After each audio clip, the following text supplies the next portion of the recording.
Howdy do. This video is basically some advice for college-age students. Just graduated out of high school and thinking about going to college. And you know what? Everybody's not made for college. But do I care what parents think about this? Yeah, I care what parents think about it. And but everybody doesn't have a parent.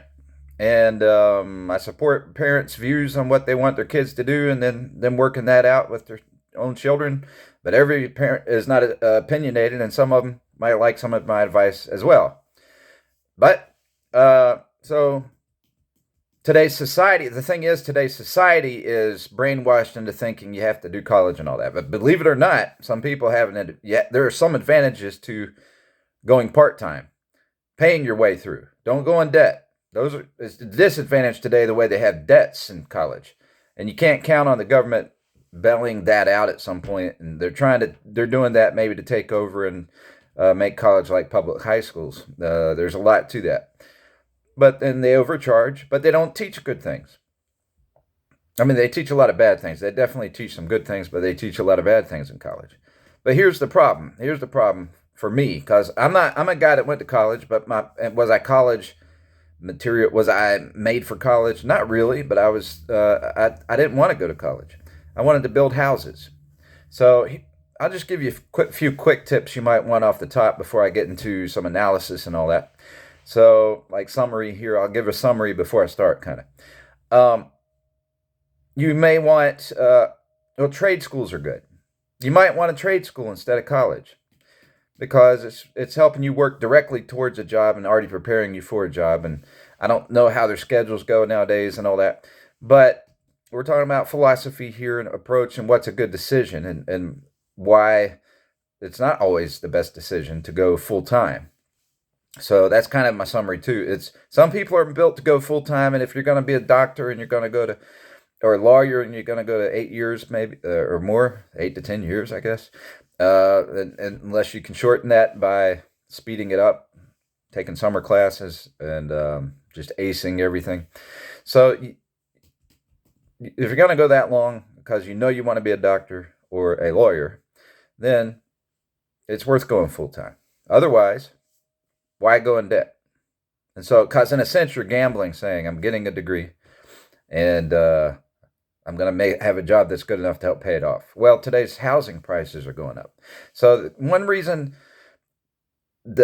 thing I like better than going to college for some people now, because if you're not a good student like me, I'm smart in that I'm good with ideas. I'm good at seeing misconceptions. I'm good at seeing the root cause of things in society, philosophically, and those kind of things. I'm good at those things. I'm good at telling stories. I'm good at bringing up interesting subjects when it comes to educational things. A lot of people have zero interest in education, but when it comes to educational stuff, I have good ideas, good subjects. I write the best research papers, but I'll fail a reading comprehension test. Okay, so I'm not full spectrum dumb, but I'm dumb in some areas, as far as memorization, and as far as I'm not good at that stuff. I'm not good at memorization. I can't remember what else. So, but I don't have time to think of that. But you want to be able. It'd be nice if you can invest into a house, cheap house or whatever. Today it's hard to invest in a cheap house because usually a cheap house is in a dangerous area.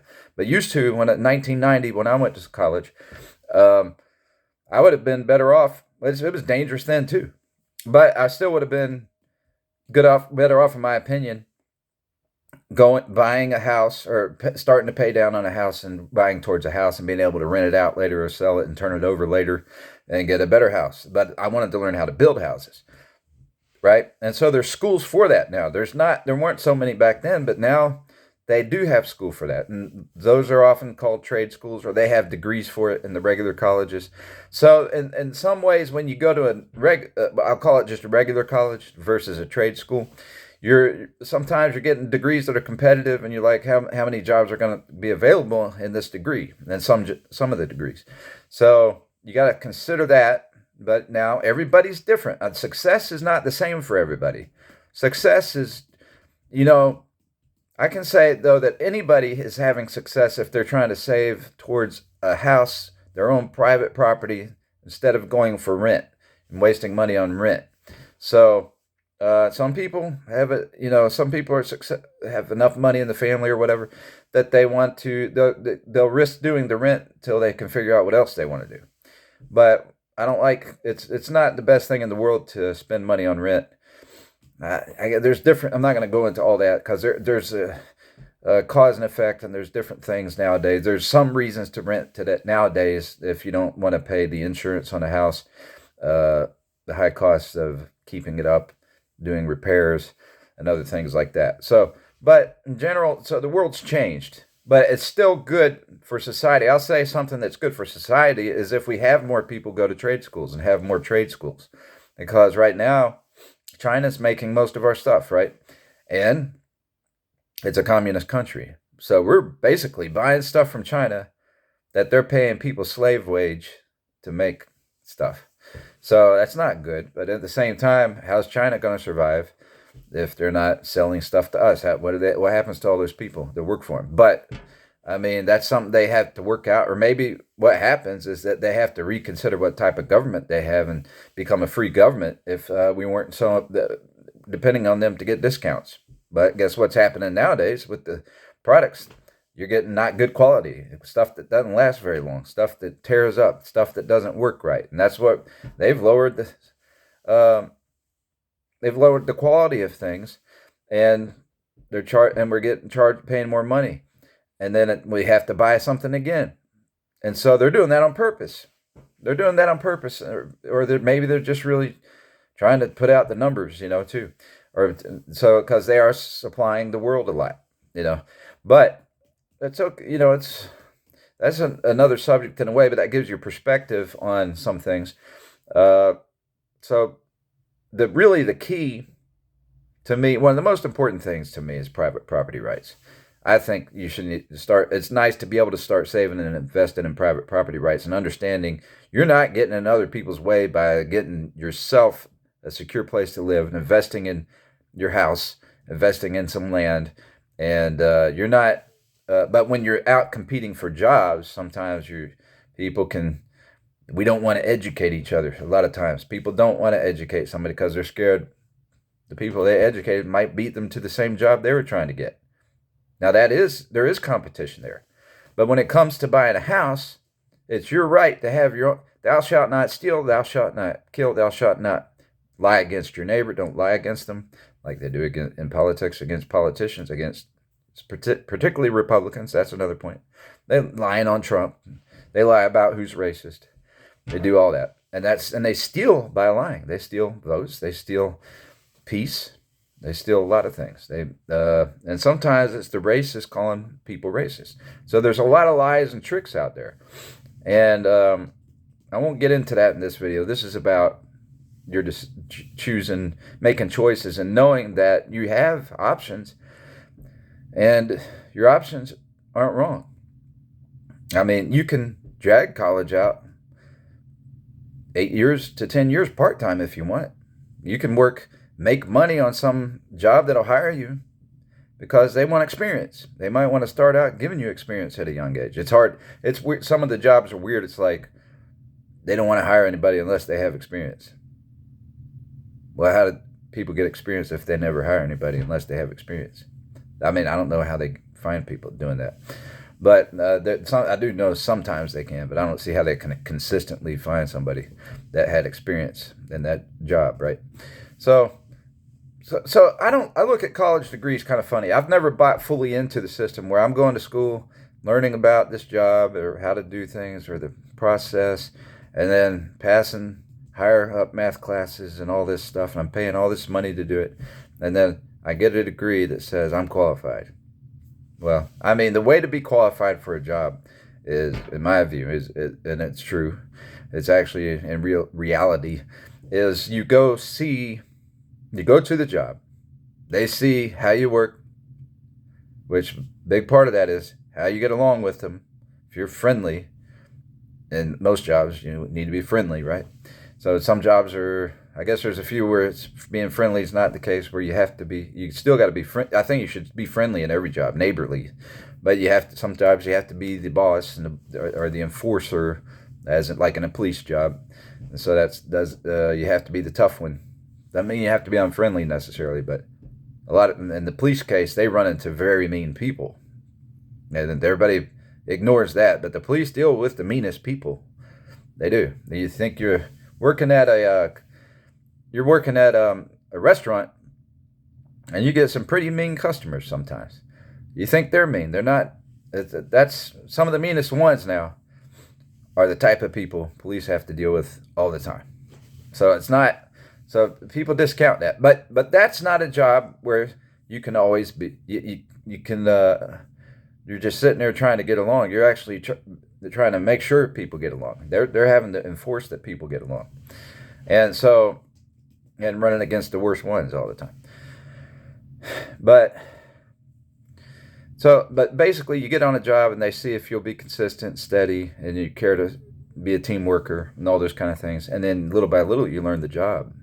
It doesn't matter, even if you get a college degree, you got to go in and learn the job. And even if it's the same type of job, you can go to one job in one state and the same type of job in another state, or just even across town, and that store does things a little differently, even though it's the same stuff. So you got to learn your surroundings, how to work with people, and degree can't replace that part. So, and the fact is, you can go on any job without a degree and learn how to do the job, right? So that's where we overemphasize college degrees and all. But so I've never completely understood the college degree thing. But you do learn some stuff you won't learn elsewhere, right? You do in music. I took music, and there's stuff I learned that I hadn't thought of, and nobody else was going to teach me. There's competition there that sharpens you. You're pressed to get good grades, so but I'd like it if they paid me to go to school. But so in high school, for instance, like when you're a kid, they say, something you might have heard this before or seen it on TV. When you start making money, you can have more milk, like at home, right? When you start bringing in the dollars, but they'll speak as if the kids aren't working. But by going to school, you're working 8 hours a day in high school.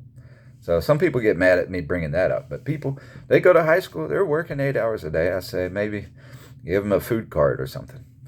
But they don't. Some people have a philosophy. They think, no, the kids shouldn't be paid for going to school and working. And but really, it wouldn't be a bad use of the tax dollar. It's they're putting in hours, and that can help their parents.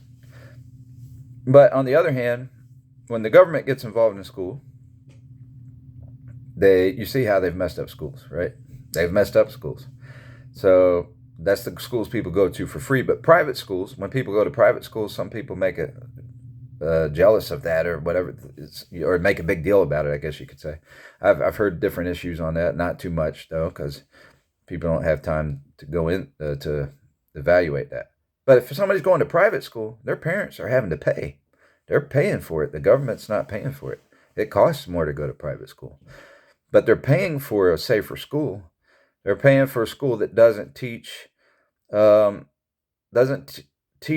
in favor of activist groups. So activist groups don't want good things nowadays. They want you not to have a family, which I want to make a point on.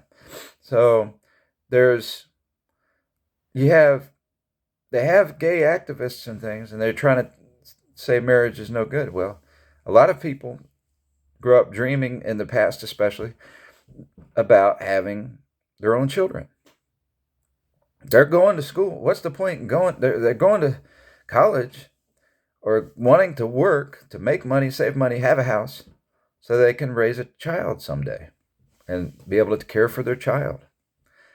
And that shouldn't have to take forever. So our philosophy on college is weird because it's ended up stopping people from getting married. And so the government, not all of our government, but the Democrat side of government, remember this, they were the party of slavery.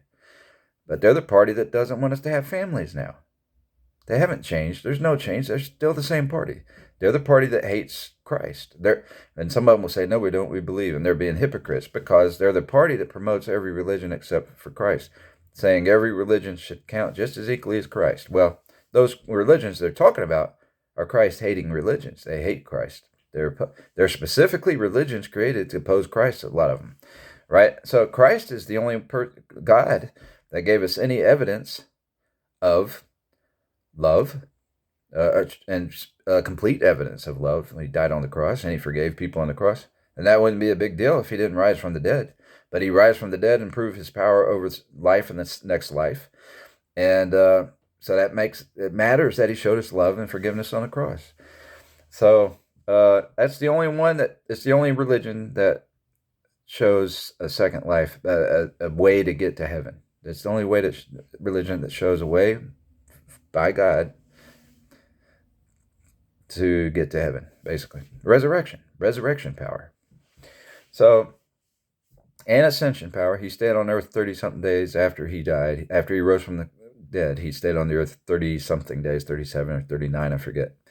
But he and had witnesses all on those days. And then they saw him fly into the air. I mean, sounds like a fairy tale, doesn't it?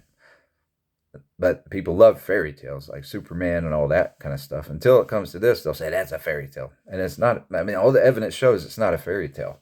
They've showed the genealogy, the history, the people surrounding him. Has 5 witnesses that wrote about them, the same story about him, almost the same story.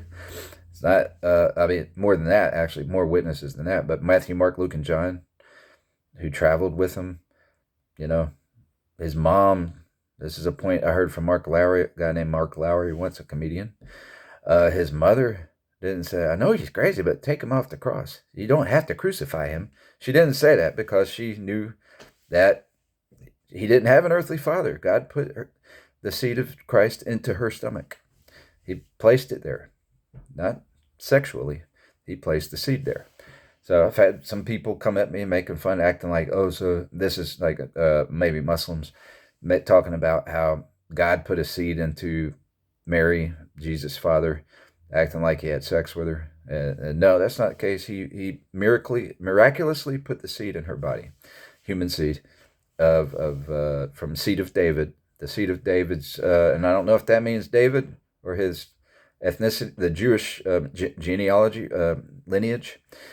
Not sure what that means exactly, but it's a human form. So he's God in the flesh, though. He's what he became. And they call him the Son of God because he's God in the flesh.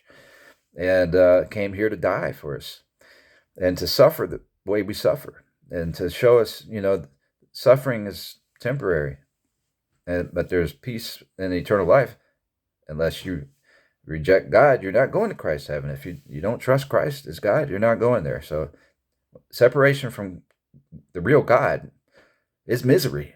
So I can't explain hell all the way, but it keeps bad people out of heaven. It keeps, there's no more crying, no more sorrow, no more crying, no more pain in heaven. I didn't want to get stuck on that subject too long. That's a good subject, but but the point is, in college, they've used that. So the Democrat side of government has used that. They are anti-Christ. There's no question about it. And the Republican side of government is pro-Christ. The Republicans are the ones who ended slavery. They fought a war to end slavery. They're the ones who have promoted God and built the country based on God, while the Democrats and the British were trying to stop that process. The British at the time there was a government, British government, and they were bringing slaves here. They brought 300,000 white slaves. There was 4,000 slave owners, black slave owners of 12,000 black slaves. So it's not, the stories aren't all what you think. And only 6%, 6.5% in my calculation of all Americans ever owned slaves. So for them to teach hate for white people is not, almost most white people never had a slave or never were involved in slavery. So the way I get the 6.5% is cut the country in half, add the Republicans and the Democrats, and it's only 6.5%. If you're just talking about Democrats, they had about 13% of them had slaves. But still, that's 87% of Democrats that didn't have slaves. Only 13% did, which is a lot, but that's still not in comparison to how many did not. And so for them to hate the whole, and the 13% wasn't all white people so that had slaves. It was black, it was Indian, It was that owned slaves. It was Hispanics, and Hispanics are usually white, mostly actually. There's a lot of white Hispanics, and I would say Indian Hispanics mostly, right? So, and mixed, right? So most slaves went to Brazil. There were more slaves taken to Brazil. The other thing is everybody assumes that Black Americans are descendants of slaves. I bet most of them are not, right? It's not true that every Black American is a descendant of slavery in America, particularly, because guess what? Some of the ones that are descendants of slaves in America were probably might be descendants of Jamaican slaves. I don't know what slavery was like there, or Haitian slaves, if those were holding places or whatever. I haven't studied that part, but but they're not American. A lot of people aren't American descendants of slaves, but a lot of the Democrats and the Black Democrats, a lot of them are Islamic. And guess who did the slave trade and who's still doing slave trade in Africa, northern parts, and the Arab nations, Saudi Arabia, connected with Saudi Arabian slavery? It's Islamic groups. And when America ended slavery, they ended it early. They were the last country in the world to ever have slavery. They ended it. So I say that to give you background here as to who the Democrat Party is. And they influenced colleges nowadays. And they're teaching people not to want a family or kids and all that. So, but some people still want kids. But the truth is, kids want their father. And here's my point too. A main point I wanted to bring up is during the last 40 years, you had shows like Oprah and all that, and they'd always talk bad about, and they always tried to make dads look bad, particularly, and moms and dads look like jerks, really, and say you don't want this, and trying to glorify everybody. And really, they did a lot of times in favor of the gay activism stuff, right? So when it comes to that, somehow they make it look, and transgender parents, they wanted transgender parents and all that, but they made it look like every natural father and natural mother are jerks. And there's no gay jerks. There aren't any gay people who are jerks. The truth is, there's going to be a jerk. There might be a real father that's a jerk. The kids want their real fathers, unless they're a jerk, right? But they're not. Most of them aren't going to. I'm not going to say what percentage, but most of them aren't going to be jerks, right? There's some jerks. There's some alcoholics. There's some different things, right? Some of them don't. Sometimes the mom's the jerk. Sometimes the dad's the jerk. And you can't tell which one's which because one of them's playing tricks on each other, right? That can happen, right? So, but a lot of families have a pretty, where the mom and dad gets along well, and it's your real father. It's your real mom. Or even if you're adopted into that format, it's a good format, because it's like having a real mom and real father. So the law should support that, because it's not true that that only straight people or only moms and dads are jerks. There's jerks in certain gangs. There's the worst jerk, and a lot of gangs have a lot of jerks sometimes, but sometimes the gang leaders are jerks, worse than other gang leaders and stuff like that. There's gay people who are jerks. And there's atheist gay people who are jerks. There's atheists who are jerks. And there's probably more jerks in atheism than there are Christianity.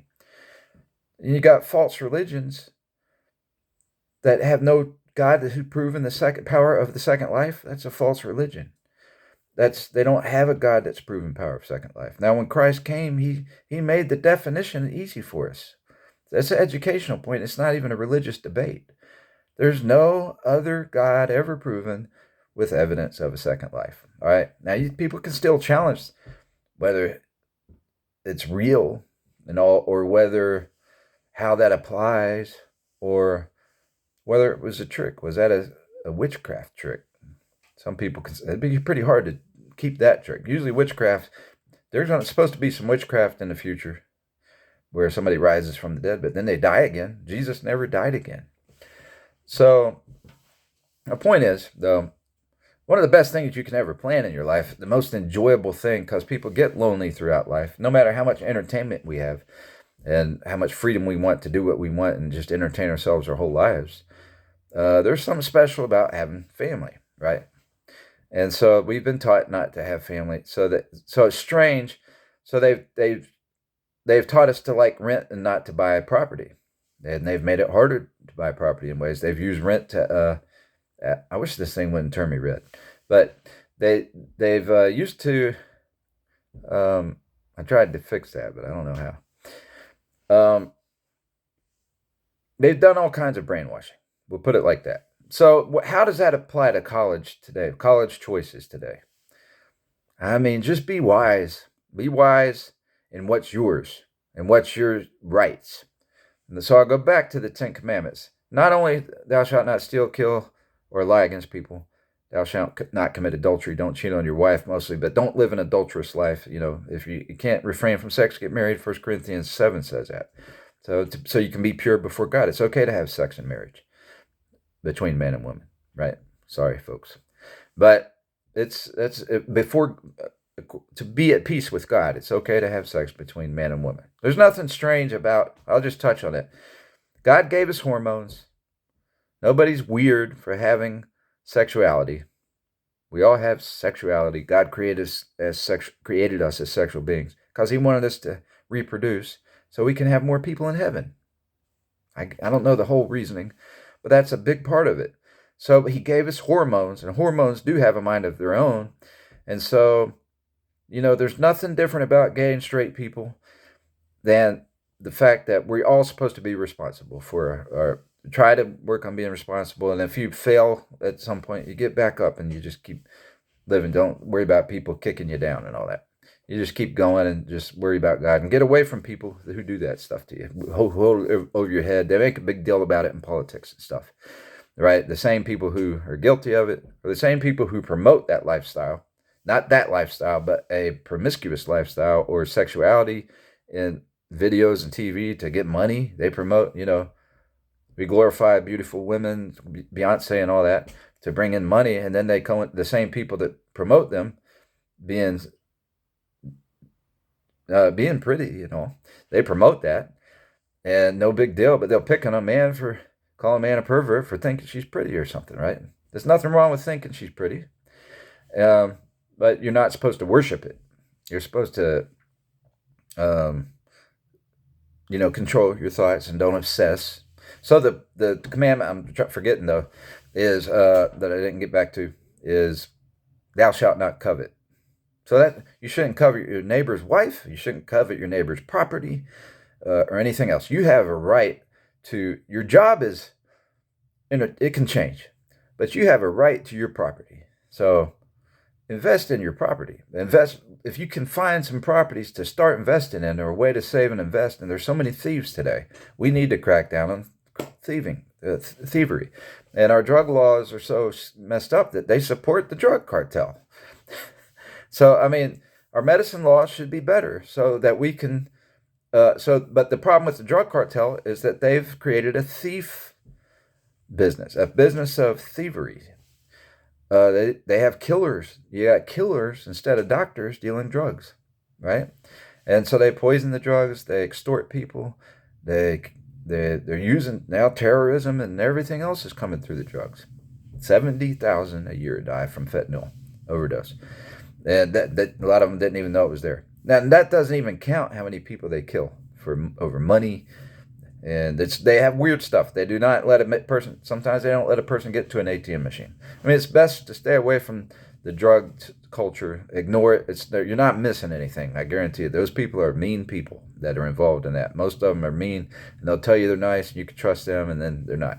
So that's and on top of that, you want to be healthy, right? You want to stay sober, even off the legal stuff, and even understand that caffeine's a drug. Caffeine is a drug. Coffee is a drug, basically. Teas with caffeine is a drug. Do stuff like carob powder, CAROB, in place of chocolate. And do, most of the time, make carob powder drinks. They're good. They're healthy. And they're natural. And chicory powder, CHICORY. Chicory powder. That's a coffee substitute.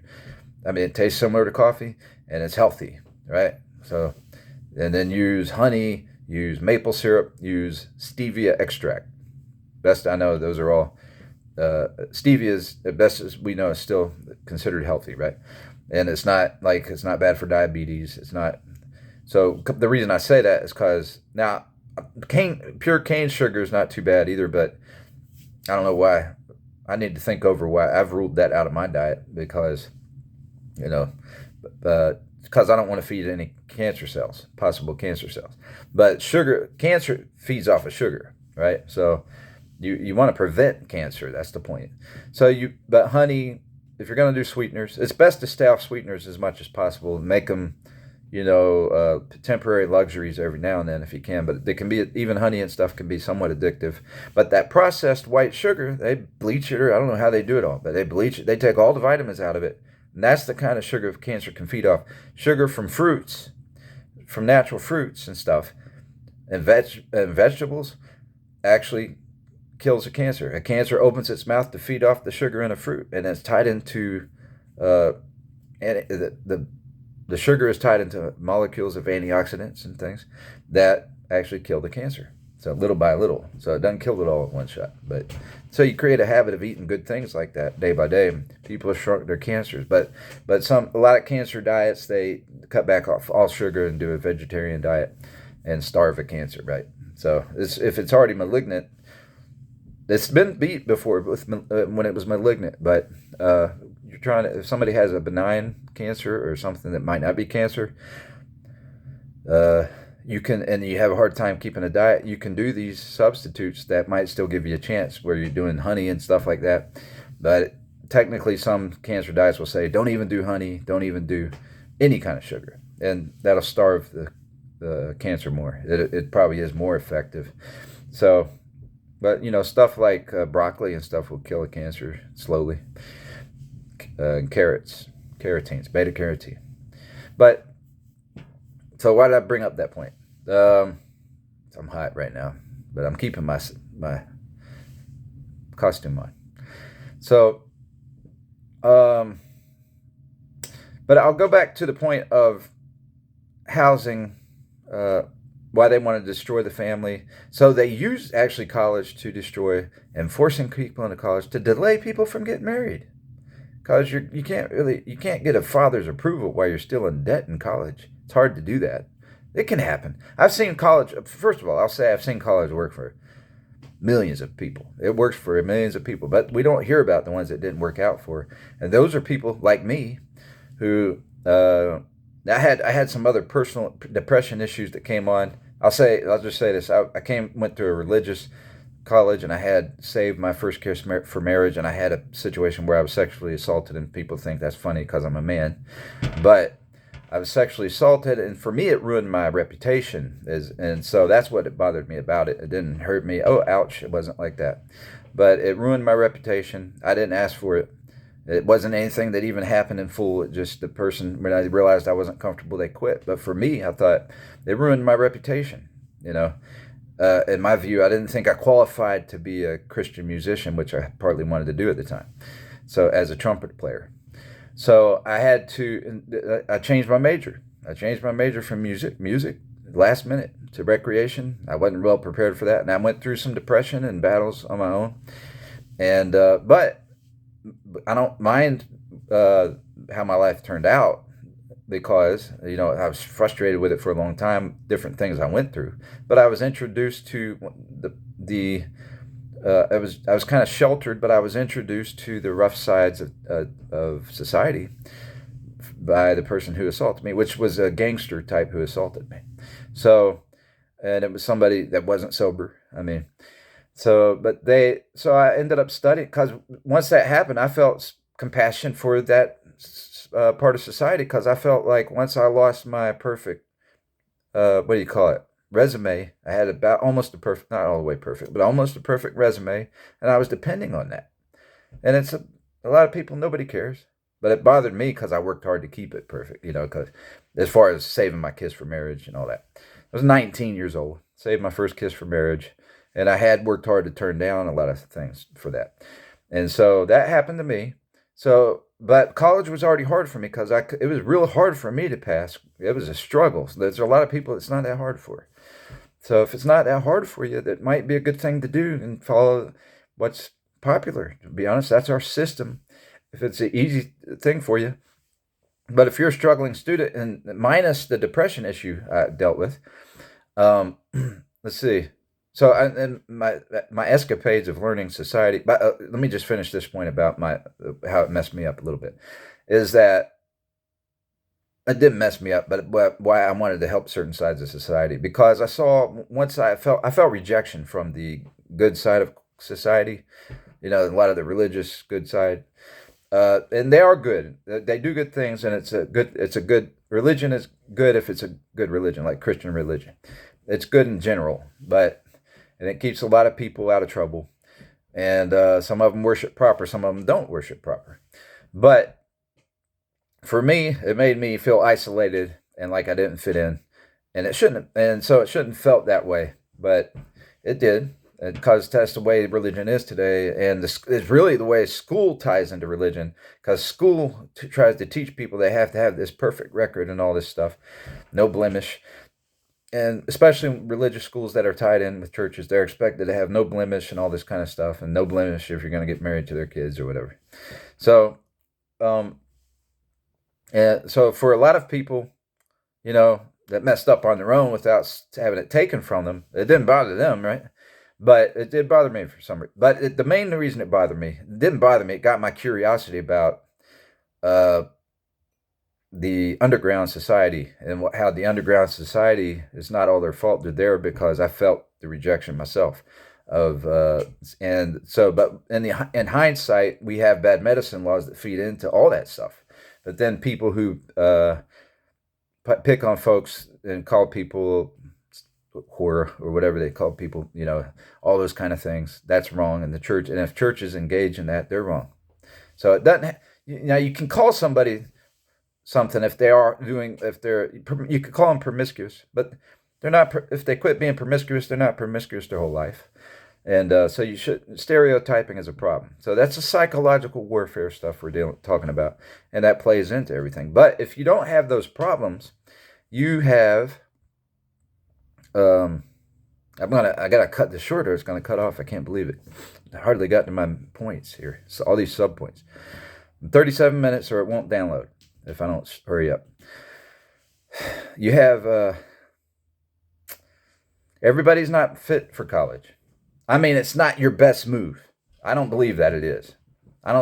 But it is good to have a degree. It's good to get the knowledge. So my point is, make money and pay one class at a time, or go your 2 main years and then, you know, work something out to where it works in your favor financially without going in debt. All right. Go at that pace and, you know, get experience working other jobs. And, you know, really a lot of people, this doesn't apply to a lot of people, but it applies to some. And it does give some perspective to those people. Some of the people who are just good at book stuff all the time. I know a lot of good book smart people, and but they can't walk through a door without crashing into it. I mean, so everything isn't, they can't apply their book smart. I know some who are Christian that can't stop nitpicking because they're so smart. They can already predict somebody's next move, and it bothers them all the time because they have such a good memory. So they're going, and it affects them different in how they relate with people, and they can't. You know, some people with great memories, and they can just tell you what this person's going to do before they do it. But I don't want to stereotype and expect somebody to always make the same move, because I believe we're all supposed to work on changing for the bettering ourselves. Now, some things don't change, don't need to change. But, you know, most things do in our mind. We always have to be working on our mind. And if it's truth, we don't want to change it. Stick with the truth, the stuff you know is true. We're all going to die. That's the truth. We're all dying. We're not all going to die. There's going to be a rapture.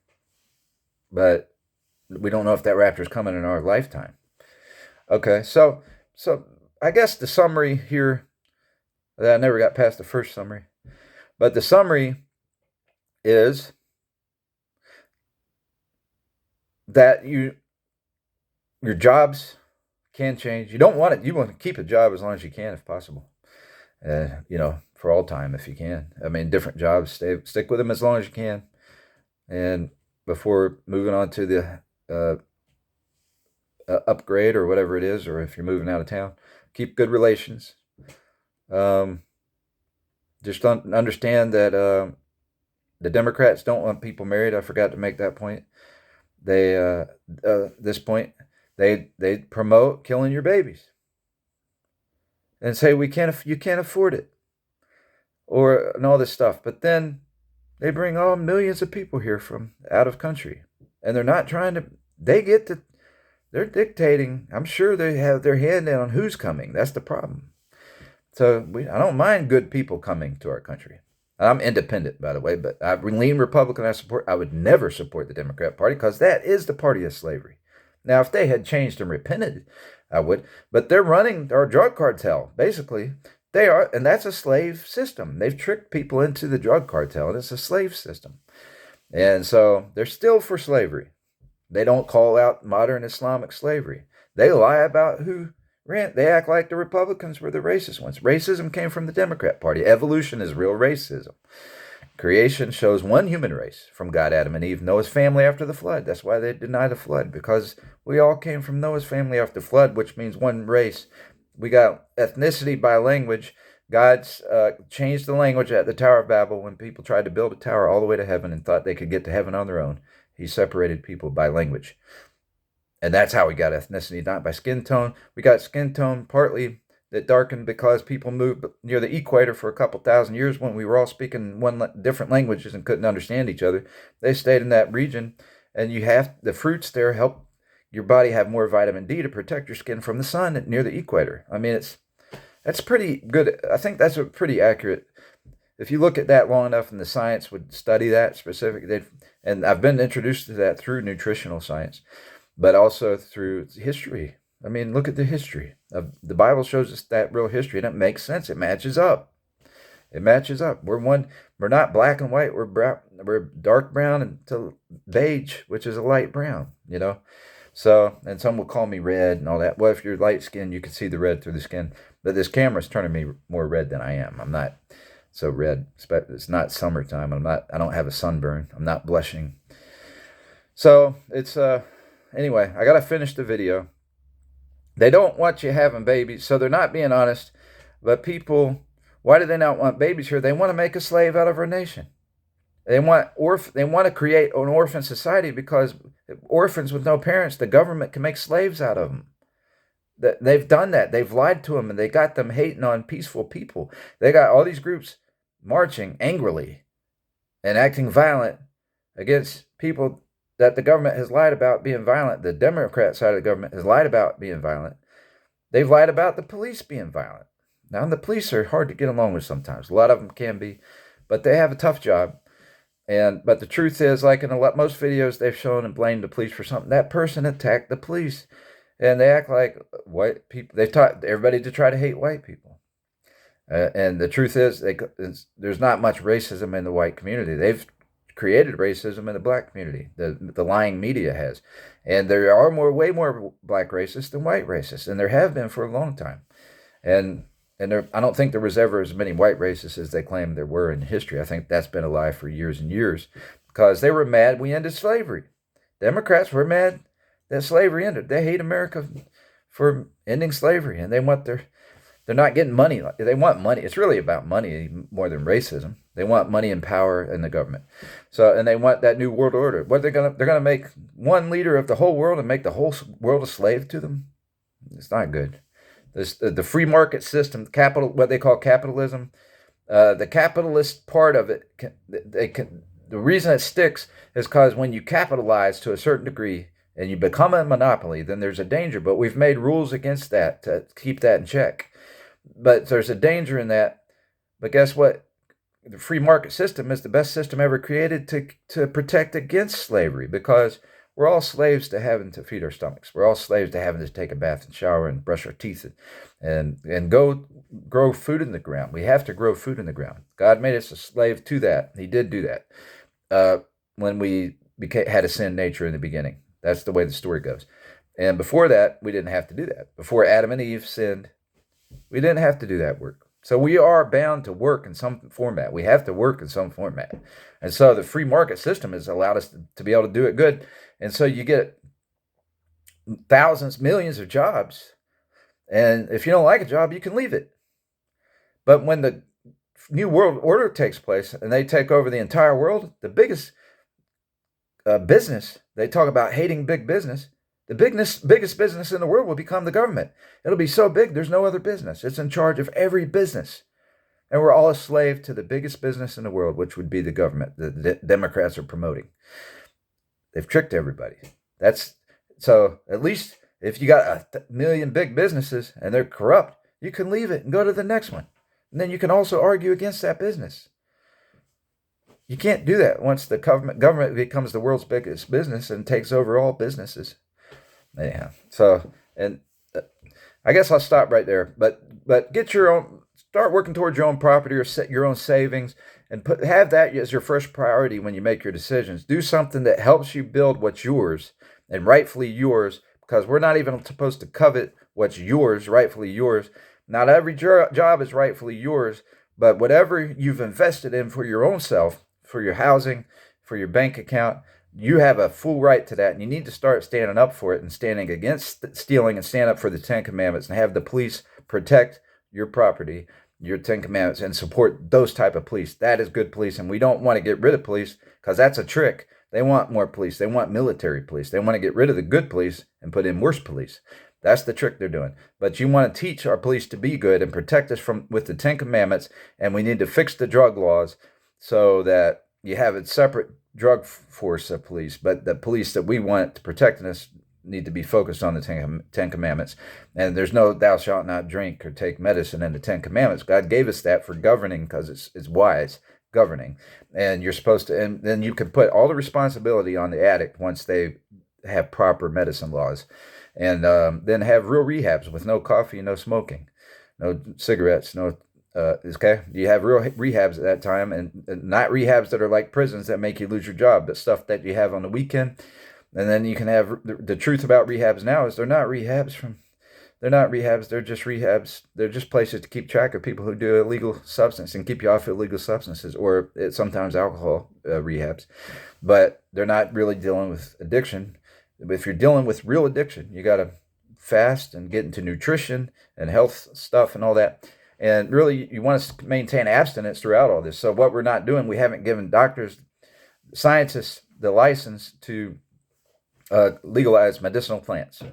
We need to legalize medicinal plants that God created for scientists to work with, and put the concentrated forms in doctors' hands, and put the plant forms into licensed dealers' hands, and then you can crack down on the streets after that. It doesn't make sense now. Everybody's confused about it, but the reason you need to crack down is because, hey, we say, look, you're dealing stuff, and we haven't tested it for poison or consistency or price gouging and all this kind of stuff. You can't do that, and so the punishment won't be as severe unless they're caught with poison. So the punishments, what's wrong with too, is prisons should treat people well. And I'm going to stop there, or this will not download, and it might not already. So I have to stop. I'm sorry. But take care of yourself. And God bless and rise with. 1 John 4:8, he that loveth not knoweth not God, for God is love.